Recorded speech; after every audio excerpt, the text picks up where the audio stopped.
Hola y bienvenidos a mi canal de YouTube una vez más.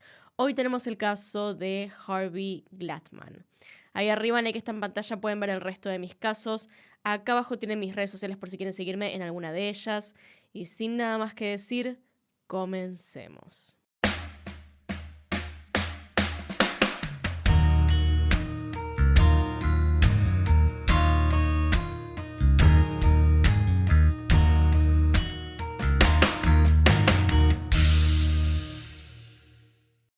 Harvey Murray Gladman nació el 10 de diciembre de 1927 en la ciudad de Nueva York, en Estados Unidos.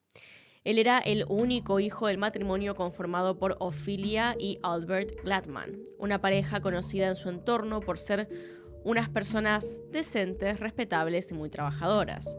Pues Albert era un reconocido sombrerero que dirigía su propia tienda en el corazón del distrito textil del Bronx, mientras que Ophelia se dedicaba al cuidado de su hijo. Cuando Harvey era aún muy pequeño, a mediados de 1930, la familia se mudó a Colorado y se asentaron en Denver, donde pronto ciertos detalles en el comportamiento de su hijo comenzaron a preocuparlos, sobre todo a Ophelia, quien pasaba la mayor parte del tiempo con él. A medida de que Harvey crecía, sus padres podían notar cómo su hijo se tornaba cada vez más extraño. Para comenzar, Harvey tenía unos repentinos cambios de humor que desencajaban a su madre, sumado a que su capacidad de atención era casi nula y parecía no mostrar interés alguno por ninguna cosa. Conforme iba creciendo cada vez estaba más malhumorado y retraído, tanto así que no lograba tener ningún amigo. Era un niño solitario, pero parecía tener una aversión particular con las niñas, a quienes rechazaba de manera rotunda. Claro está que en ese entonces, Albert, quien era un fiel creyente de la disciplina física, recurrió a los azotes como un medio para remediar el extraño comportamiento de su hijo. Pero nada parecía funcionar, obviamente. El primer indicio de que definitivamente el comportamiento de Harvey era algo un poco más serio fue a los 4 años de edad, cuando, entrando a su habitación, Ophelia se encontró con una cruda escena. Harvey había atado una cuerda alrededor de su miembro, había sujetado el otro extremo al cajón de un ropero que tenía al frente y luego se recostó en sentido opuesto, generando tensión en la soga que lo sostenía. Si bien es cierto que esta escena causó impacto en sus padres, al ser Harvey tan pequeño, ellos decidieron pasar por alto este hecho tomándolo como el acto curioso de un niño que está explorando las partes de su cuerpo.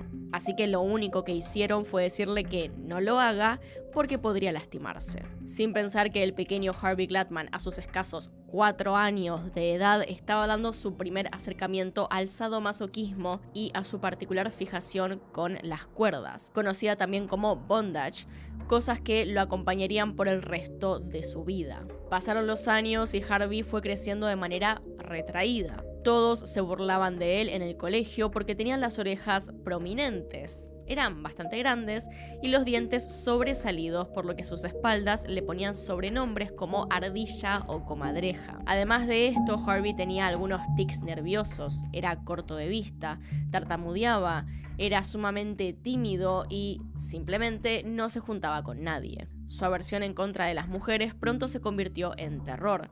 Se ponía tan nervioso estando cerca de alguna mujer que incluso sus compañeros podían ver cómo le temblaban las piernas cada vez que estaba cerca de una. Y claro está, lo ridiculizaban también por eso. Pero a pesar de todo, el joven era muy buen estudiante, un chico tranquilo que mostraba un buen comportamiento, por lo que los maestros lo consideraban un buen elemento.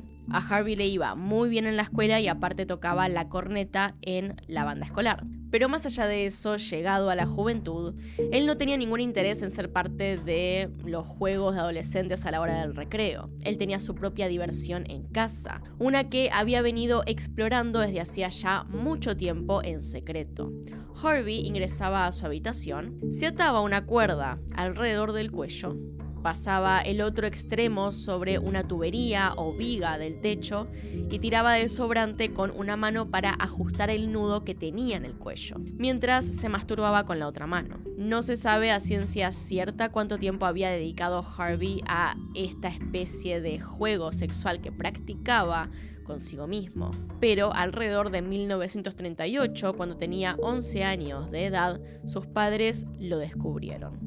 Una noche, cuando sus padres llegaron a casa después de haber hecho algunas compras, se dieron cuenta de que el joven tenía el cuello hinchado y quemado por la fricción de la cuerda. Fue ahí que Harvey confesó con lujo de detalles lo que había estado haciendo. Sus padres podían llegar a comprender que su hijo tuviera escondidas bajo la cama algunas fotos de chicas desnudas y revistas para adultos, porque sabían además que la masturbación era algo propio de la edad. Pero este suceso disparó todas las alarmas y decidieron consultarlo con un médico, quien les dijo que era una fase de su crecimiento y que pronto todo esto pasaría. Era solamente una etapa. No fue así.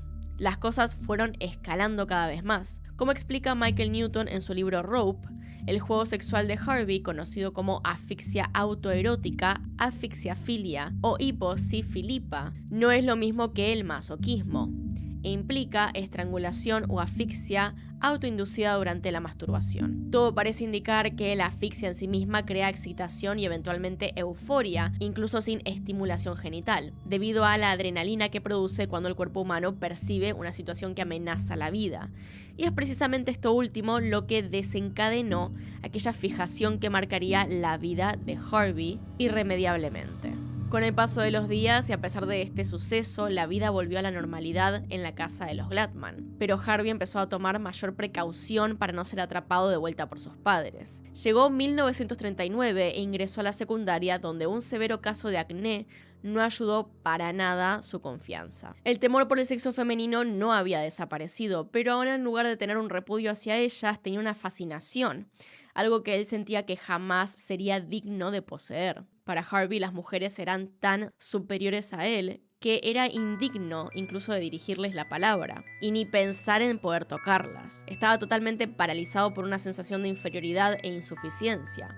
Harvey quería a las chicas, las deseaba hasta el punto de que no podía sacarlas de su mente, pero al mismo tiempo guardaba un resentimiento por todas las burlas que había recibido desde que tenía memoria. Durante mucho tiempo se contentó con mirar a las chicas de manera encubierta, espiarlas a la distancia y disfrutar de fantasías eróticas con ellas. Nunca fue a fiestas ni bailes, ni siquiera se involucró en charlas obscenas o chistes sucios con los otros chicos. Y esto le dio la reputación de ser un joven bueno. Claro está que nadie sabía lo que hacía mientras estaba solo en su habitación, con revistas para adultos y su impresionante colección de fotos lascivas, de las cuales hablaremos más tarde. Pero pronto Harvey estaba listo para pasar de la fantasía a la acción. Tenía entonces 17 años cuando sus fantasías sexuales se centraron prácticamente en humillar a las mujeres, aterrorizarlas, dominarlas por completo, haciéndolas admitir que él era su amo. Esta era la única situación que podía imaginar que le traería satisfacción, así que ideó un plan y lo ejecutó. Primero empezó a irrumpir en residencias privadas donde robaba algo, lo que sea, solo por diversión. Sentía que eso lo llenaba de adrenalina y en uno de sus robos obtuvo lo que le hacía falta para llevar su perversión al siguiente nivel: una pistola calibre 26. Una vez que ya finalmente poseía un arma, empezó a merodear por las calles de Denver por la noche, siguiendo a mujeres que iban caminando solas. Tomaba sus carteras y huía de la escena mientras ellas gritaban por ayuda. Al principio era solo eso. No molestaba sexualmente a sus víctimas, pero no porque no quisiera, sino porque tenía miedo de intentar. En ese momento, el solo hecho de asustar a las chicas era suficiente para complacerlo. La plata que obtenía de cada uno de sus robos solo fue, por decirlo de alguna manera, una ganancia secundaria. Con cada uno de sus robos iba ganando experiencia, así que pronto se sintió listo para dar un nuevo paso. Empezó a seguir a mujeres que le resultaban hermosas hasta sus casas. Una vez que estaba seguro de que realmente vivían ahí, buscaba la forma de entrar, ya sea trepando por las ventanas o usando las escaleras de emergencia. Una vez dentro, forzaba a las mujeres a dirigirse a su habitación, donde les ataba las manos con un trozo de cuerda que llevaba consigo a todas partes y les colocaba una mordaza en la boca. Todo esto, claro está, valiéndose del arma que usaba para amenazarlas. Habiendo atado a sus víctimas a la cama o a una silla, aflojaba sus prendas, las acariciaba y se autocomplacía fingiendo que ellas disfrutaban ese momento tanto como él. No las desnudaba por completo ni las violaba porque se quedaba satisfecho con el solo hecho de tenerlas aterradas a su merced. Harvey hizo esto cuantas veces pudo durante la secundaria, hasta que el 18 de mayo de 1945 cometió un error. Aquella noche, como de costumbre, eligió a una chica que pasaba por la calle y la siguió hasta su casa. Pensando que estaba sola, se trepó a un árbol e irrumpió en el lugar por la ventana, amenazándola con su arma. Pero en la habitación de al lado había otra mujer, que al darse cuenta de lo que estaba pasando, gritó y Harvey salió corriendo. La policía lo encontró escondido en unos arbustos cerca de la zona, y cuando lo revisaron, hallaron el arma y un pedazo de cuerda. Así que lo llevaron detenido acusado de intento de robo a mano armada. Esa noche, durante el interrogatorio, Harvey confesó varios robos, pero nunca confesó a las prácticas que lo llevaban a cometer dicho delito. Sus padres estaban totalmente seguros de que se trataba de un error, de que su hijo era incapaz de eso porque solamente era un muchacho. Pero mientras esperaban el juicio por el delito de robo, Harvey Gladman no tuvo mejor idea que secuestrar a una joven rubia llamada Noreen Laurel que vivía en su barrio. La ató y la llevó en su auto a las afueras de la ciudad. Ahí hizo que la chica se recostara en el suelo para poder atarla de manos y pies con una cuerda. Y lo siguiente sobrepasa lo enfermizo que se tornaba este hombre con cada uno de sus asaltos. Se puso en cuclillas al lado de la joven durante toda la noche, simplemente observándola mientras la chica lloraba y le rogaba que la dejara ir. Harvey no intentó agredirla sexualmente, ni siquiera la tocó. Para él, el hecho de tenerla bajo su poder, completamente sujeta a su voluntad, era el mayor de los placeres hasta ese momento. A la mañana siguiente, lejos de liberar a su víctima, Harvey decidió dejarla atada y amordazada, escondida en unos arbustos bajo el sofocante sol del desierto para luego irse. Pero ella, totalmente aterrorizada, no hizo intento alguno por escapar debido a las amenazas de su captor, quien regresó a la noche, la desató y le dijo que no le dijera nada a nadie sobre lo sucedido si valoraba su vida. Pero claramente la desaparición de esta mujer ya había sido denunciada, y pronto Harvey fue arrestado y condenado en Denver por el cargo de robo agravado, siendo sentenciado de 1 a 5 años en la penitenciaría estatal de Cannon City. Sin embargo, debido a su actitud tranquila y sus 17 años, fue liberado tan solo 8 meses después, el 27 de julio de 1946. Cuando salió en libertad, su madre inmediatamente lo llevó a un psiquiatra para que le diga qué es lo que debía hacer con su hijo para que se mantuviera alejado de la cárcel, porque sabía en el fondo que algo no estaba bien con él y tenían que tomar alguna acción al respecto. Lo que el médico indicó era que todo el problema de Harvey se centraba en el miedo irracional que le tenía a las mujeres, así que planteó como solución que Harvey comience a participar en actividades que implicaran un contacto cercano y constante con mujeres, como por ejemplo el baile, para que poco a poco vaya perdiendo ese miedo y acostumbrándose un poco más. Vamos a decir que técnicamente esto sirvió, el miedo lo perdió, pero no de la forma que querían. Ophelia deseaba un nuevo comienzo para su hijo, por esto decidió llevar a Harvey hasta la ciudad de Yonkers, ubicada en el condado de Westchester en Nueva York, para que así su hijo pudiera conocer nuevas personas, conseguir un trabajo e iniciar una nueva vida, valiéndose por sí mismo, dejando atrás su pasado. Afortunadamente, Harvey había aprendido el oficio de reparación de televisores en el taller de la prisión, por lo que su madre pensó que su hijo estaba más que encaminado hacia una vida normal y decidió regresar a Denver. Una vez que su madre se fue, Harvey salió a las calles buscando un poco de acción.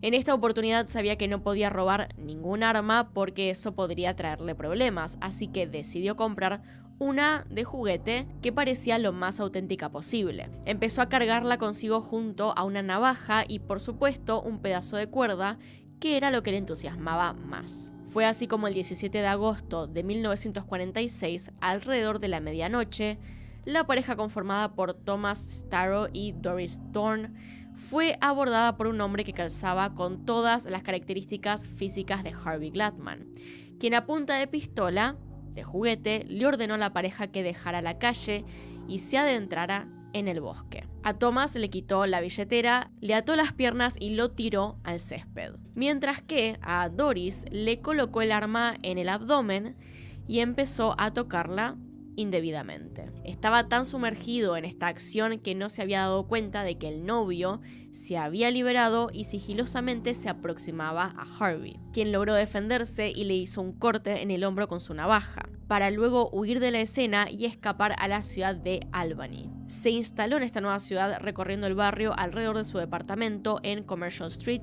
dispuesto a encontrar más mujeres a quienes asaltar. Para el 22 de agosto ya estaba listo. Su primera víctima en esta nueva ciudad fue una enfermera fuera de servicio llamada Florence Hayden, a quien empujó hacia un patio a un lado de la calle. En el suelo la amenazó con su arma y le ató las muñecas. Pero esta joven fue mucho más perspicaz y se dio cuenta de que estaba usando sus dos manos para atar la cuerda. Eso quería decir que había soltado el arma. Así que se dio la vuelta, lo empujó y gritó lo más fuerte posible. Harvey Gladman salió de ahí corriendo. Le costó varios días animarse a intentar de nuevo, así que fue tras las primeras mujeres solas que vio pasar a su lado en una esquina vacía. Ellas eran Evelyn Birch y Beverly Goldstein. Ejecutó su modus operandi, las amenazó con el arma, estaba a punto de quitarles sus carteras cuando de pronto se detuvo, paralizado por el miedo. Dos mujeres al mismo tiempo eran demasiado para él. Así que de vuelta salió corriendo. Y aún con Harvey siendo un cobarde en sus ataques, el departamento de policía de Albany empezó a considerarlo un peligro inminente, por lo que James Kirwin, el comisario del lugar, reunió a todo su equipo y ordenó que lo capturen como fuera, porque decía que si no lo paraban, pronto estos ataques a las mujeres de la ciudad iban a llegar más lejos, y la verdad es que no se equivocaba. Al cabo de un par de días, Harvey Gladman fue detenido mientras seguía a una mujer. Cuando lo revisaron, descubrieron en sus bolsillos el arma de juguete con la cual cometía sus atracos, una navaja y un rollo de cuerda. Así que viéndose acorralado no tuvo más remedio que confesar.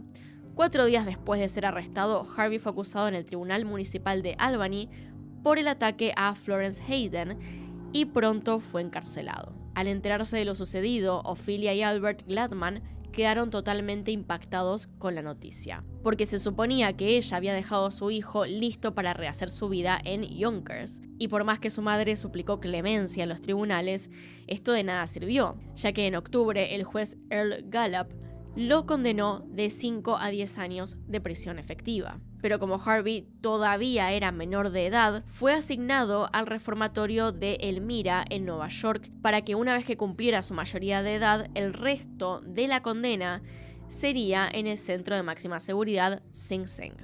Durante los años que Harvey pasó en el reformatorio Elmira, fue sometido a diferentes evaluaciones psiquiátricas por el doctor Ralph Riancall, quien lo diagnosticó con una personalidad psicopática tipo esquizofrénica con impulsos sexualmente pervertidos como base de su criminalidad, por lo que recomendó que cuando sea trasladado a Sing Sing sea sometido a más estudios. A día de hoy no existen registros de si se le llegaron a realizar exámenes psicológicos profundos en Sing Sing, pues lo único que se tiene es un informe de ingreso muy superficial donde se lo califica como paciente no deficiente mental ni psicótico definitivo, que sí debe ser psicoeducado y, si aún sigue siendo antisocial, debe ser segregado incluso si la esquizofrenia no parece desarrollada. El asunto está en que durante el tiempo que Harvey estuvo encerrado se convirtió en un prisionero modelo, con un alto coeficiente intelectual, hábil, entusiasta y colaborativo en cuanto a los exámenes médicos que se le realizaban,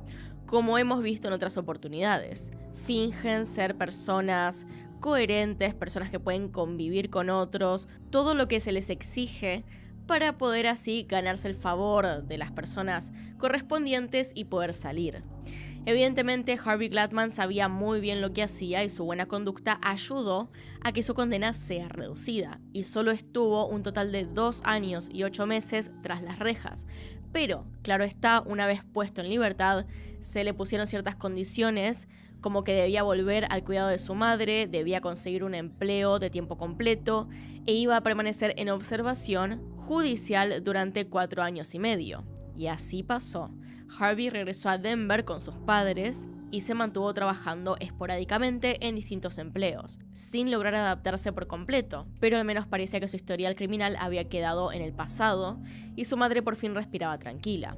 O eso parecía, hasta que Albert, su padre, falleció y la relación entre Ophelia y Harvey se tornó insostenible y llena de discusiones. Por lo que en 1956, cuando Harvey obtuvo su plena libertad, dejó atrás Denver, a su madre y decidió emprender una nueva vida en Los Ángeles. Era enero de 1957 y Harvey Gladman se instalaba en Los Ángeles, California. Y lo primero que hizo al llegar a este lugar fue retomar una vieja afición, la fotografía. ¿Recuerdan que hace algunos minutos les dije que más adelante hablaríamos de esto? Bueno. Durante la escuela secundaria, Harvey demostró tener gran ojo para la fotografía y sin duda alguna esto le fascinaba. Y la ciudad a la que acababa de llegar le dio una gran oportunidad para retomar no solo ese arte, sino también le daría una nueva salida para que sus bajos instintos sean satisfechos. A lo largo de las avenidas principales del centro de Los Ángeles, pequeños estudios de modelos promocionaban su propio staff de modelos dispuestas a posar por un pago correspondiente, ya sea posando con algunas prendas determinadas, semidesnudas o sin nada que las cubra. Puede sonar un poco raro, pero en ese entonces algunas chicas que querían incursionar en el mundo del modelaje y añoraban con ser descubiertas por algún agente que las lleve al éxito, estaban dispuestas a posar para los lentes de incluso aficionados con tal de alcanzar sus sueños. Y esto a Harvey le cayó como anillo al dedo, porque podía enmascarar su extraña obsesión con sesiones de fotografías muy poco convencionales. Así es como llegamos al momento en la vida de Gladman en donde sobrepasó todos los límites de sus fantasías. Él trabajaba como reparador de televisores durante el día. Con ello pudo pagarse el alquiler de un pequeño departamento que usaba como estudio fotográfico, además de un auto Dodge Cornet negro de segunda y una cámara Rolleicord completa, con un objetivo Schneider Zener y un trípode. Ahora que tenía todo el equipo y el acceso necesario para poder disfrutar de lo que tanto ansiaba, solo le hacía falta un seudónimo que sonara elegante y profesional, de tal manera que pudiera ganarse la confianza de todas las chicas que llegasen a posar para él. Así que decidió llamarse Johnny Glenn. Durante varios meses contrató los servicios de diferentes modelos que accedían a posar para su lente totalmente desnudas a cambio de $20 la hora. Estaba totalmente fascinado. Todo era demasiado fácil, así que pronto quiso más. Harvey se había dedicado a recopilar los nombres de varias modelos de primera clase y una chica llamada Lynn captó su atención. Ella recientemente había llegado a Florida, tenía 22 años y era una hermosa rubia con grandes atributos, que además ya había posado para varias revistas y aparentemente tenía mucha experiencia. Así que decidió ir a buscarla. Era la noche del 30 de julio y Harvey, sumamente nervioso, se acercó hasta su casa, pero al llamar a la puerta no salió ella, sino su roomie o compañera de piso, quien también era una modelo llamada Betty. Él se presentó como fotógrafo indicándole que quería trabajar con su compañera. Betty le respondió que Lynn no se encontraba en casa y que si quería podía dejarle un mensaje. Pero en vez de esto, Johnny, más bien Harvey, la persuadió para que lo deje entrar a la casa y le muestre el portafolio de su amiga. Sorprendentemente, Betty aceptó porque se encontraba en compañía de un amigo. Fue mirando este portafolio de fotografías que Harvey quedó fascinado con la fotografía de una joven rubia, arreglada al estilo pin-up, totalmente desnuda y con una figura que le llamó mucho la atención. Se trataba de Judith Ann Dull, a quien todos de cariño llamaban Judy y con quien Harvey quería trabajar. Dijo entusiasmado: "Esta es la chica que estoy buscando". Así que Betty le dio su teléfono. 3 días más tarde, Harvey Gladman se contactó con Judy y le pidió que por favor trabajara con él en una sesión de fotos para una revista muy especial. Usualmente, Judy no aceptaba trabajos con fotógrafos que no fueran recomendados directamente de su agencia. Pero como Johnny Glenn ya había estado en su casa, a ella le pareció de confianza. Total, ¿qué era lo peor que podía pasar? Aceptó y ese día se reunieron en la casa de Harvey a las 2 de la tarde para hacer las fotos. Como en realidad Judy tenía algunas reuniones pendientes con otros fotógrafos, le pidió a quien ella conocía como Johnny que le diera un número de teléfono al que pudieran comunicarse. Él se lo dio sin problemas y continuaron con lo suyo. Ella se preparó con una pollera corta y un suéter, mientras que Harvey alistaba todos sus materiales. Así que ella teniendo todo listo, le dijo: "Ahora te voy a atar, Judy". Esto la sorprendió, pero no tanto como Harvey esperaba. Solo protestó un poco por no haber realizado ese tipo de trabajos antes, y Harvey terminó diciéndole que en realidad se trataba de la portada de una revista de True Crime, en donde tenía que aparentar ser una chica aterrorizada en manos de un criminal. Judy terminó aceptando de mala manera, mientras que él le ataba las muñecas, los tobillos y las rodillas con una cuerda para después amordazarla con un paño. Para ese momento, Judy estaba aterrada. Harvey comenzó a tomar fotos de ella maniatada en una silla, pero poco a poco se acercaba a la mujer para desalinearle la ropa hasta que le quitó finalmente la pollera, la falda. Luego finalmente le sacó la silla y la colocó en el suelo boca arriba. Es entonces que Harvey dejó la cámara a un costado y comenzó a acariciar a Judy, quien ya se encontraba presa por el pánico, siendo amenazada con un arma. Como estaba amordazada, no dejaba de emitir gritos ahogados, así que Harvey le dijo que mantenga silencio o no dudaría en usar su arma. Ella le pidió que le quite la mordaza y le prometió que no gritaría, así que él accedió. Una vez liberada de la mordaza, Judy se esforzó frenéticamente en explicarle a Harvey que ella no iba a decir nada, que por favor la libere, que ella se iría y olvidaría ese incidente, porque estaba atravesando una demanda de divorcio y estaba luchando por la custodia de su hija de 14 meses, que su esposo había decidido dejarla solo por ser modelo y que estaba argumentando ante las autoridades que era no apta precisamente por su profesión. Le decía todo esto tratando de explicarle a su captor que no le convenían los escándalos y que por ende no diría nada.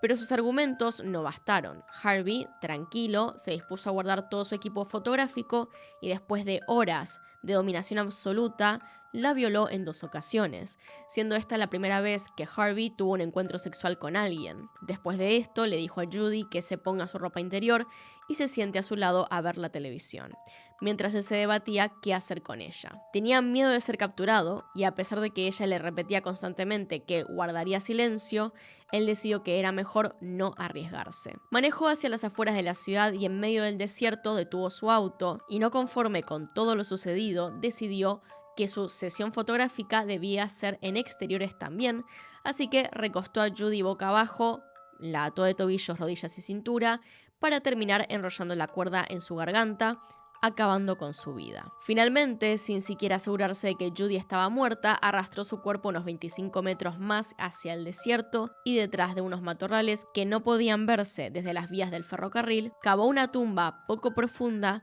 con sus manos y colocó el cuerpo de Judy dentro de ella. Primero le quitó las cuerdas y luego los zapatos, los mismos que se convertirían en una especie de trofeo que quiso conservar, y luego cubrió el cuerpo con arena. Harvey condujo directamente de regreso a Los Ángeles, deteniéndose en varios puntos a lo largo del camino para tirar la ropa extra de Judy y otras pertenencias, pieza por pieza. Al día siguiente, cuando leyó los titulares de los periódicos, se dio con la sorpresa de que, efectivamente, Betty, la compañera de cuarto de Judy, y su ex esposo, con el que se estaba disputando la custodia de su hija, estaban preocupados porque no la encontraban por ningún lado. Peor aún cuando llamaron al número que el fotógrafo Johnny Glenn les había proporcionado y resultaba ser un número falso. Sabían que algo le había pasado, así que después de buscarla en algunos puntos de la ciudad y llamar a todos sus conocidos, denunciaron su desaparición en la estación del sheriff de West Hollywood antes de la medianoche, casi en el mismo instante en el que Harvey Gladman estaba estrangulando a Judy en el desierto. El sheriff emitió un boletín de desaparición en todos los puntos de la ciudad y aquel fotógrafo, Johnny Glenn, ahora estaba en el ojo de la tormenta,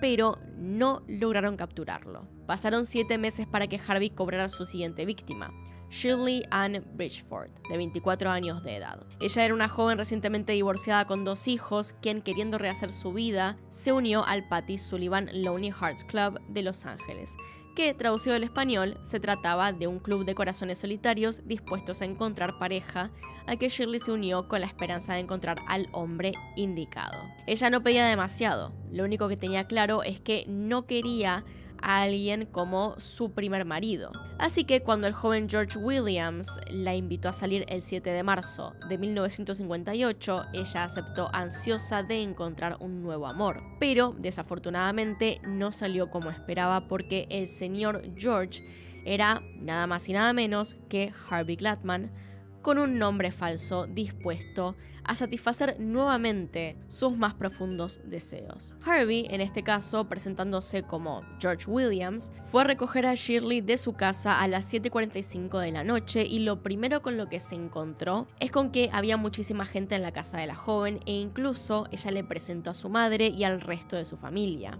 Una vez ya en el auto, este le preguntó a la joven si le parecía mejor ir a dar una vuelta por el campo en vez de ir a bailar, ya que le dolía la cabeza.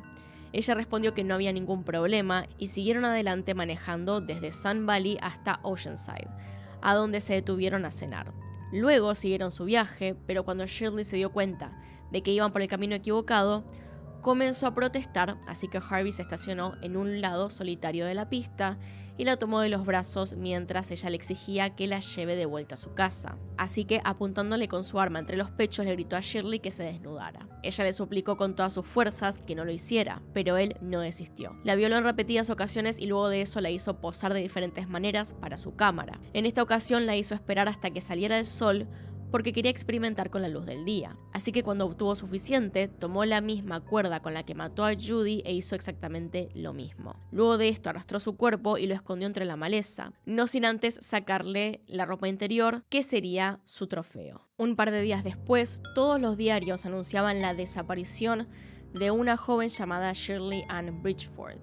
Los detectives entrevistaron a la familia de la chica desaparecida, y lo último que supieron de ella era que había salido con un hombre, con un sujeto llamado George Williams, y que probablemente él tenía algo que ver.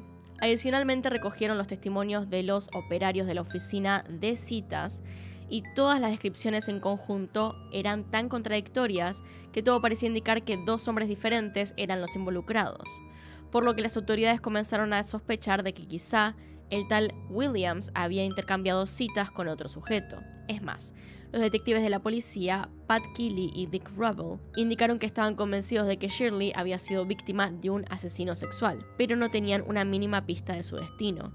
Incluso ambos policías tenían la sospecha de que Williams era el mismo hombre con orejas prominentes que había tenido que ver con la desaparición de Judy Doll, pero nunca pudieron establecer una conexión entre ambos casos. Por las dudas, Harvey Gladman alternaba el look de su bigote semanalmente, dejándolo crecer una semana y afeitándose a la siguiente para despistar toda clase de sospecha. Asimismo, algunos días salía con sus lentes, otros los dejaba, cambiando de estilo al vestir y diferentes cosas como esas para poder pasar desapercibido, y lo consiguió. Harvey se sentía realizado. Se había dado cuenta de que este segundo crimen fue mucho más fácil que el anterior, así que se planteó esto como un estilo de vida que llenaría sus ansias por completo, pero debía ser discreto y espaciar sus crímenes lo suficiente para que nadie arruine sus planes. Esperó hasta finales de julio de 1958, casi un año después de haber acabado con la vida de su primera víctima, Judy Doll, para cobrar una tercera. Debido a que pensaba que era demasiado sospechoso actuar en las oficinas de citas y corazones solitarios otra vez, creyó conveniente volver a las agencias de modelos una vez más. Para no levantar sospechas inmediatamente, hizo un par de sesiones de fotos con modelos pin-up y de ahí eligió su tercera víctima, una modelo llamada Ángela Rojas, que vivía en West Pico Boulevard en Los Ángeles, muy cerca del departamento de Harvey. Su nombre real era Ruth Rita Mercado. Era de origen latino y tenía 24 años de edad para el día en que todo ocurrió. Ángela, como ella se hacía llamar, había sido bailarina en un nightclub y ahora se dedicaba al modelaje. De hecho, había comprado su propio equipo y había armado su propio estudio en su casa para aquellos aficionados que no contaban con el suyo propio. Harvey pactó una cita con ella y siendo el 22 de julio, él llegó a su departamento y ella, recibiéndolo con una bata, le dijo que no tenía ganas de posar ese día y que regresara en otro momento. Eso bastó para que Harvey tomara la determinación de convertirla en su siguiente víctima. A la noche siguiente, Harvey volvió decidido. Él la amenazó con el arma, encerró a su perrito en el baño y llevó a la chica hasta la habitación, donde la ató de manos y pies y la amordazó, tal como lo hizo con Judy y Shirley. En esta ocasión utilizó unos guantes de goma rojos para evitar dejar huellas dactilares. Cuando volvió al dormitorio, aún amenazándola con su arma, la desató, le ordenó a Angela que se desnudara y la violó. Ella le dijo que no necesitaba un arma para que haga lo que él quería, pero Harvey prefirió seguir con sus amenazas. Lo que él quería era mantenerla aterrorizada. Luego le robó $25 que tenía en su bolso y, si bien es cierto, él no necesitaba la plata, robarle a las mujeres era parte de su perversión. Siendo las 11:30 de la noche, en un intento de deshacerse de este criminal de su casa, Angela le dijo que su novio estaba a punto de regresar. Harvey no le creyó, pero tampoco podía arriesgarse, así que le ordenó que se vistiera y le dijo que irían a dar un paseo. Ella aceptó porque en todo momento estaba amenazada con el arma. Harvey ató sus muñecas a su espalda y, cubriéndola con una manta, la llevó hasta su auto. Luego manejó por la autopista de Santa Ana hasta cerca de donde había acabado con la vida de Shirley Bridgeford. Y de pronto volteó por un camino de tierra y se detuvo, otra vez en medio del desierto, pero en esta ocasión Harvey lo tenía todo planeado, tanto así que incluso había llevado la comida necesaria para pasar todo el día con Angela, mientras hacía con ella lo que quería para saciar su morbo. A ella la tuvo todo el día en el desierto y la hizo víctima de sus abusos una y otra vez. Entre tanto y tanto se detenía y le hacía posar para su cámara. Después nuevamente retomaba lo suyo. Angela ya no podía más, estaba exhausta y el atenuante sol del desierto le jugaba en contra. Ella bebió un poco de brandy que Harvey había llevado y comió algunos sándwiches para aplacar el hambre. Luego la subió nuevamente al auto y emprendieron otro recorrido al suroeste. Ya era de noche. Otra vez colocó su manta roja en el suelo, donde había matado a sus otras 2 víctimas, y le dijo a Angela que se coloque sobre ella para tomarle unas fotos con flash. Así que, como un ritual adoptado para acabar con todas sus víctimas, Harvey sacó sus cuerdas, la maniató y finalmente terminó con ella con una soga al cuello.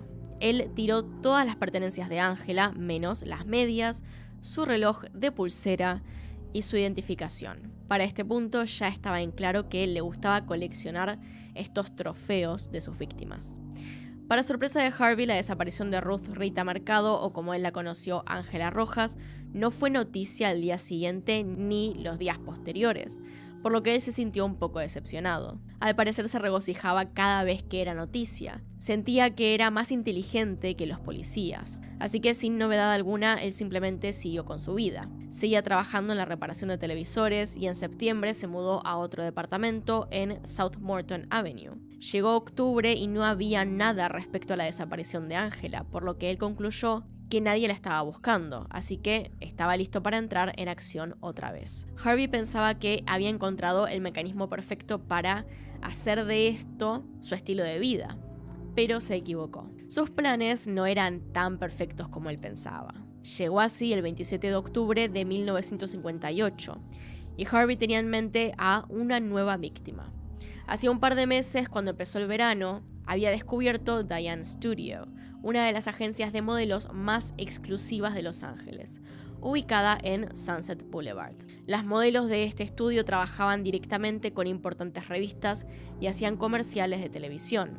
Eran muy cotizadas, pero a Harvey en alguna oportunidad no le importó pagar lo que sea por contar con los servicios de alguna de ellas. En esta ocasión en particular, él quería trabajar directamente con Diane, la dueña de la agencia, que también era modelo. Ellos ya habían trabajado alguna vez juntos. Ella lo conocía bajo el nombre de Frank Johnson, pero ahora que Harvey se acercó con intenciones de contratarla, ella no pudo soportar su apariencia. Harvey tenía el pelo totalmente sucio y emanaba un olor corporal insoportable, por lo que fingió tener mucho trabajo y decidió mejor ofrecerle los servicios de una joven modelo recién llegada que buscaba a toda costa obtener su primer trabajo en ese mundo. Su nombre era Lorraine Vigil, una joven latina de 27 años de edad proveniente de San José. Diane hizo todos los arreglos y Harvey quedó en pasar a recogerla a las 8 de la noche. Cuando Harvey se marchó del estudio de Diane, esta se quedó con una mala espina,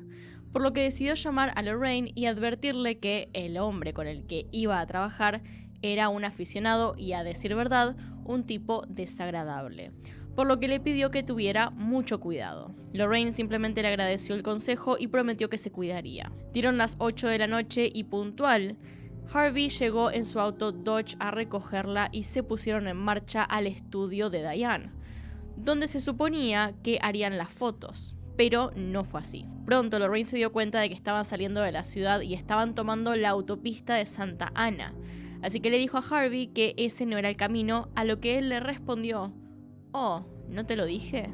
Otro cliente se adelantó. En su lugar, iremos a mi estudio privado. Cuando Harvey le dijo esto, todas las alarmas saltaron dentro de Lorraine, que lo único que atinó a decir fue: «¿Estás seguro?». A lo que el hombre le respondió: «Cross my heart». Básicamente, te lo prometo. Todo se quedó en silencio hasta que unos kilómetros más allá, Lorraine se animó a preguntarle dónde quedaba su estudio, a lo que Harvey respondió que en Anaheim, pero el camino hacia ese lugar ya había pasado hacía rato. Harvey estaba mintiendo y empezaba a incomodarse porque se daba cuenta de que la chica lo sabía, hasta que ella empezó a reclamarle que por favor le diga exactamente hacia dónde se dirigían, y la única respuesta que obtuvo fue ver cómo este hombre pisaba con furia el acelerador, mientras le exigía que extienda los brazos porque la iba a atar y la iba a callar para siempre. Ella luchaba con todas sus fuerzas hasta que Harvey sacó su arma. Entonces tuvo que retroceder por un momento, pero luego se repuso y forcejeó con el hombre intentando abrir la puerta del auto para saltar de él. Así estuvieron durante un rato hasta que en pleno forcejeo el arma se disparó, rozando el muslo de Lorraine y dejando aturdido a su atacante. Afortunadamente no le había causado ningún daño, pero aprovechando el pánico del momento, la confusión, ella abrió la puerta de una patada y se lanzó del auto, junto con Harvey, quien se lanzó tras ella. El hombre había logrado tomarla por el suéter y estaba arrastrándola de vuelta al vehículo cuando de pronto una gran luz blanca iluminó todo. Ella se zafó del agarre como sea y corrió en esa dirección. Se trataba de una patrulla con 2 policías que salían de esta para ir en su ayuda. Harvey Gladman, en ese momento, ya estaba perdido. No atinó a huir, no pudo escapar. Estaba totalmente desorientado, aturdido y solo atinó a murmurar que no era su culpa. Pronto se acercaron otros vehículos de policía a la escena y, milagrosamente, tanto el agresor como su víctima estaban ilesos, solo con unos cuantos golpes encima. Así que así fueron llevados hasta la comisaría en Santa Ana. Pronto Harvey fue trasladado a la cárcel del condado de Orange en Santa Ana y fue totalmente acorralado por los sargentos Pierce Brooks y Elmer Jackson del Departamento de Policía de Los Ángeles, quienes estaban buscando información sobre Ruth Mercado y Shirley Bridgeford, además del capitán Jim Bradford y el detective John Lawton de la oficina del sheriff, quienes insistían que Harvey sabía lo que le había pasado a Judith Ann Doll. Harvey jamás se imaginó que estaría sentado en una sala repleta de policías, sometido a una serie de preguntas que venían disparadas una tras otra. Él solo sabía negar con la cabeza, hasta que fue tanta la insistencia de los investigadores que terminó gritando: «Muy bien,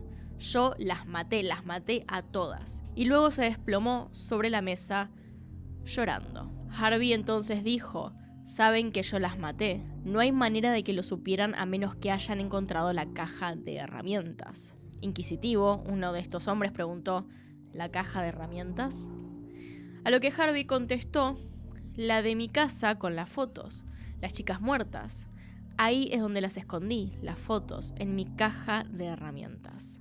¿Sabes a lo que me refiero? Solo está jugando conmigo ahora.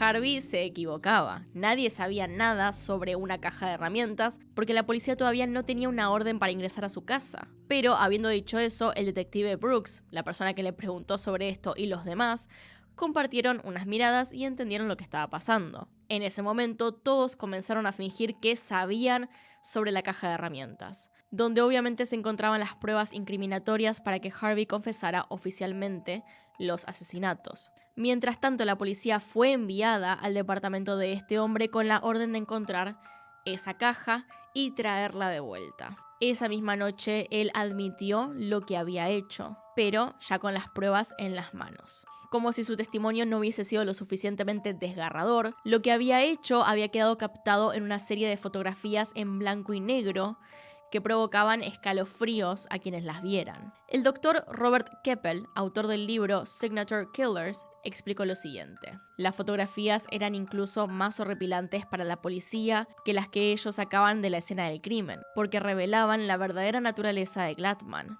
Mostraban las formas en que el asesino había colocado a sus víctimas y la depravación psicológica que mostraban. Todo lo evidenciado fue profundamente repugnante. Que un ser humano pudiera revelar así las profundidades de su propia debilidad y sentimientos de insignificancia a través de fotografías era algo que los investigadores no habían visto antes. Sus fotografías eran más que recuerdos porque, en la mente de Gladman, en realidad llevaban el poder de su necesidad de esclavitud y control. Mostraban a las mujeres en varias poses, sentadas o acostadas, con las manos siempre atadas a la espalda, miradas inocentes en sus rostros, pero con los ojos muy abiertos por el terror. Pues habían adivinado lo que estaba por venir. Primero fotografió a cada víctima con una expresión de inocencia en su rostro, como si realmente estuviera disfrutando de una sesión de modelaje. La siguiente serie representó la visión sádica de una víctima aterrorizada sexualmente, con el horror inminente de una muerte lenta y dolorosa grabada en su rostro. El cuadro final mostraba la posición de la víctima que el propio Gladman había arreglado después de estrangularla. Estas fueron las fases centrales de la firma de asesinato en serie de Gladman. Su único motivo desde el principio fue torturar y asesinar para castigarlas antes y después de la muerte. Luego de haber confesado sus crímenes, la policía le solicitó a Harvey que los condujera a los lugares donde había dejado los cuerpos. Armaron una caravana y en el primer auto iba él en medio de dos policías que lo custodiaban dirigiendo con mucha claridad las rutas a pesar de la oscuridad de la noche que los cubría. Ese no era un impedimento, él sabía de memoria cada uno de los lugares donde acabó con sus víctimas. Uno a uno fueron llegando a los destinos. En primer lugar, llegaron donde había acabado con la vida de Shirley Bridgeford.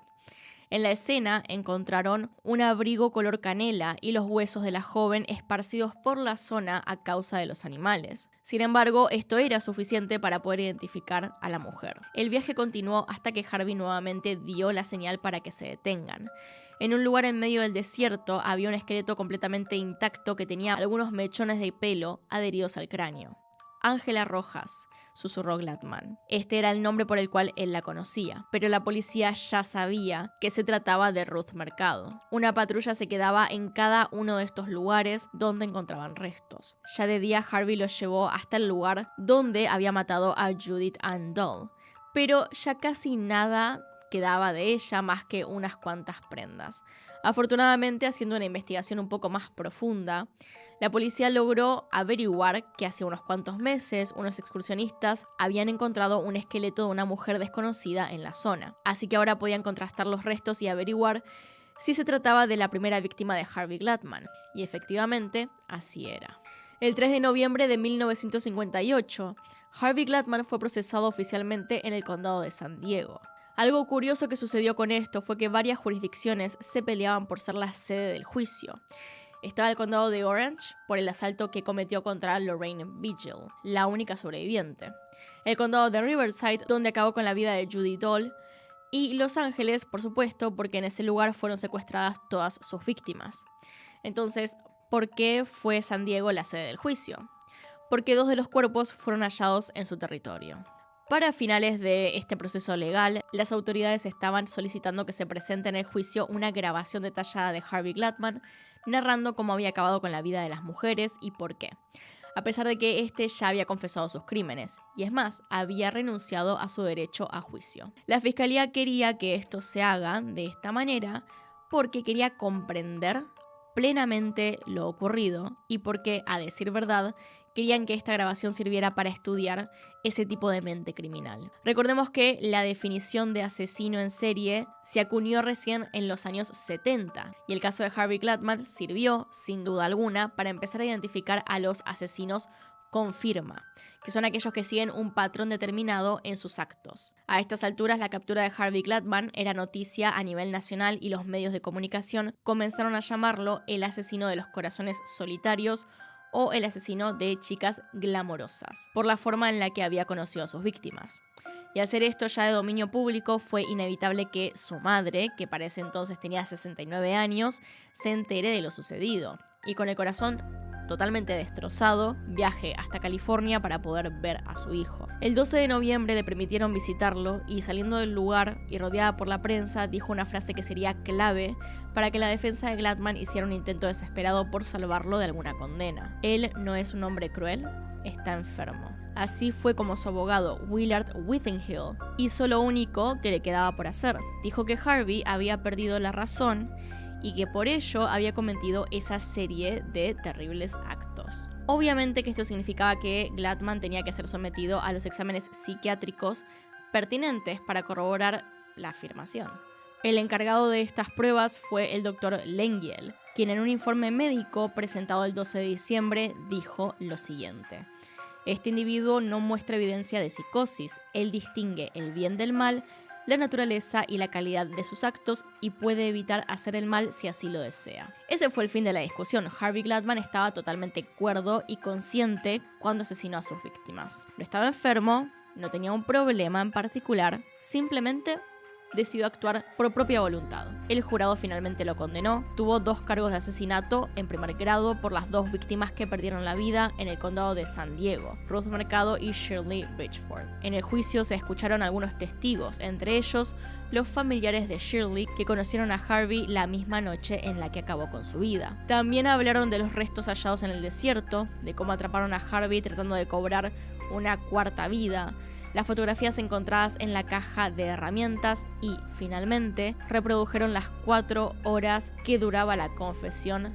de Gladman. La sala quedó atónita con lo que escuchaba, así que al finalizar, el juez Lowe le preguntó al abogado de Harvey si tenía algo que añadir, a lo que él respondió con un rotundo no. Así que, volviéndose hacia el acusado, terminó el juicio diciendo: me senté aquí y escuché esas grabaciones, la forma en que estas mujeres fueron asesinadas.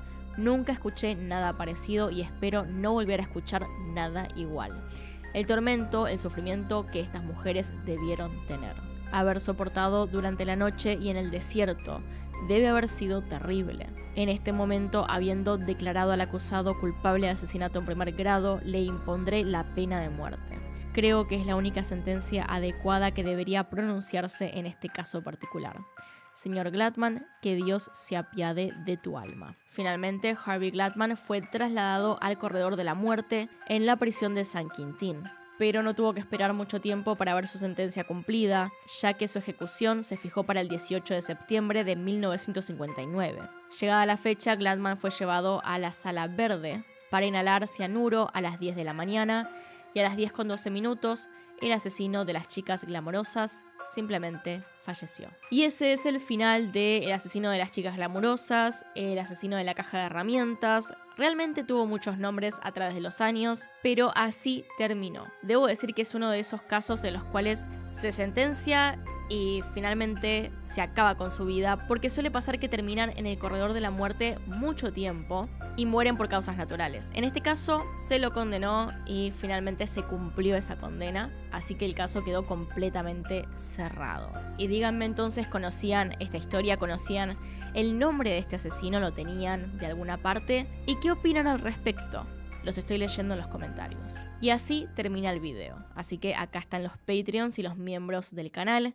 Gracias por apoyarme a través de esos medios. Y sin nada más que decir, acá tienen un video nuevo, acá tienen un video recomendado. Se pueden suscribir haciendo clic en mi cara. Y nos vemos en otro video. Adiós.